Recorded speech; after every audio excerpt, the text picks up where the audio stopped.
Welcome back to Great County Life. I'm here with Stuart Reid, the Executive Director of the Community Foundation. Welcome. Thank you. I'm pleased to be here.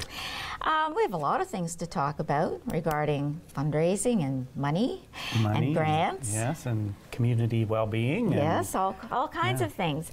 I guess we can start with, I guess as spring draws near, there's a deadline that also draws near when it comes to the Community Foundation. That's right. So can you tell us a little bit about that? Our community grants, our intake, we have a deadline of April the 15th for applications, and people can go to our website right now and the application's live, so you can describe your project and put in an application for funding in the spring intake. So we're hoping that lots of organizations take advantage of the opportunity. The foundation is really proud of its impact on charities and not-for-profits across Grey Bruce. For example, last year we granted over $640,000 back to the community, and so we encourage those applications to come in, and we'll be passing out money in May this spring. Well, I know we interact with a lot of the groups and organizations that are receiving a lot of the money from the Community Foundation. So a lot of really good work goes on in the community as a result of money that's received through grants. Incredible projects. Yes. And you know, one of our goals at the foundation is to do a little bit more community storytelling, to kind of bring the stories to life about the projects that organizations are undertaking in the community, and some of them are just amazing. They are. Last year with the Canada 150 celebrations, we had an extra $50,000 to support 10 different projects across the region, and we were so proud of the diversity and the creativity, everything from the Reconciliation Garden at Kelso Beach to festivals at the Lighthouse over on the Huron shore, you know, right across the region, these wonderful creative projects that really enhanced people's community, sense of community and their sense of celebration as proud Canadians. That's true, and it touches all ages, all genders, yes, all ethnicities. It's just wonderful. So now you're having an event on the 14th at the Owen Sound Legion. We are, and yes. Can you tell us a bit more about that? Yes, it's a great event. We call it our Spring Granting Fair and Nonprofit Workshop. And so in the morning we do a wonderful, we call it sort of a speed dating format. Yeah, where, I love that idea. Not-for-profits and charities come in, and there's 8 tables set up. I think 7 or 8 funders are going to be there. And you have 20 minutes to sit down across the table from someone and talk about your project, to hear about their application processes, their funding interests, and see if you can find a match. It's a great way to glean information that can help your organization access other funds beyond the Community Foundation, although we're one of the funders that are manning a table as well. So that happens during the morning, and then in the afternoon there's an opportunity for networking, for sharing about projects. We're also going to hear some updates from different things that are happening across Grey Bruce, and an opportunity to learn a little bit more about our new online application process too. So for more information about that event? I'd suggest you go to the website, communityfoundationgraybruce.com, and there's information on how to register as well. Or you can call the office anytime at 371-7203 and talk to Brenda or Wendy, and we'll sign you up. Great, great. Now, the other thing that you were very instrumental in producing is the Vital Signs report. And if people aren't familiar with this, can you tell us a little bit about it?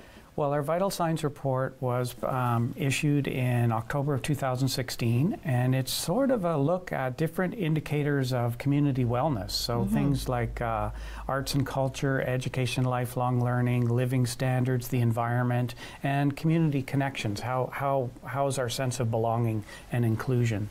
And there's all sorts of statistical data that's put into a wonderful kind of infographic format, so it's very accessible and readable. Anybody could pick this up. It is. It's kind of get a picture of what's good about Grey Bruce and where the issues are as well.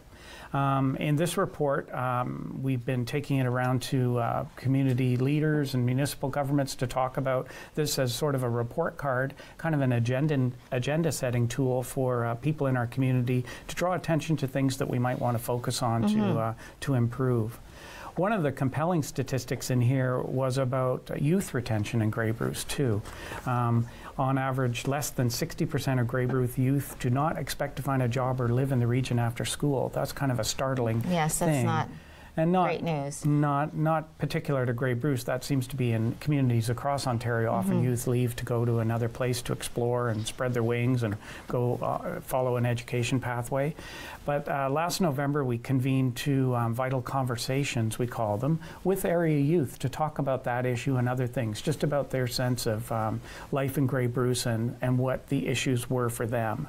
And those vital conversations are informing our work towards another mini Vital Signs report that's going to come out this October about youth issues in our community. Wonderful. So we're very excited about that work, and we discovered some really interesting information from the great young people that showed up to our two sessions. We held two of them, one in Wyerton and another one in Hanover. And we had kids that lived in the city or their towns, but also rural kids as well. And they talked about, challenges of just getting around, the lack of a regional transportation system. Transportation's always an issue. It comes up in every discussion. Big challenge for kids who are maybe relying on a rural school bus route, and they get dropped off in the evening, and it's difficult to go anywhere to connect with people. So it leads to, a sense of isolation and issues around mental wellness when you're not connected to a community. Can't participate. Yeah, we heard issues about substance abuse here in Grey Bruce, which we've read about in the news, and that seems to be something top of mind with young people. Also, about identity issues and cultural diversity, how we're pretty still much a monoculture here, and even though there's new diversity coming in, and how welcoming we are to newcomers, all those things were talked about as well. We also heard that youth feel challenged because their voice isn't often heard, and we heard some commentary about some of the recent school closures and changes to their life that have huge impacts where they don't feel consulted. We also heard about a lack of youth spaces in our towns, and that youth really need a safe place to come together, to network, to see their friends, and to have that sense of well-being and exchange that's so important in community building.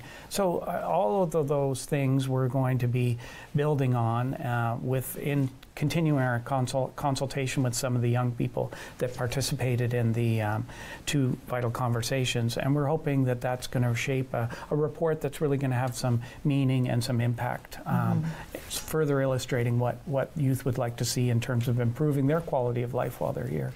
Well, thanks very much for telling us about it, and we look forward to the report, and hopefully with that information we can make some changes or provide them with some more resources. And when we get back, we'll be talking to John McLaughlin from Habitat for Humanity.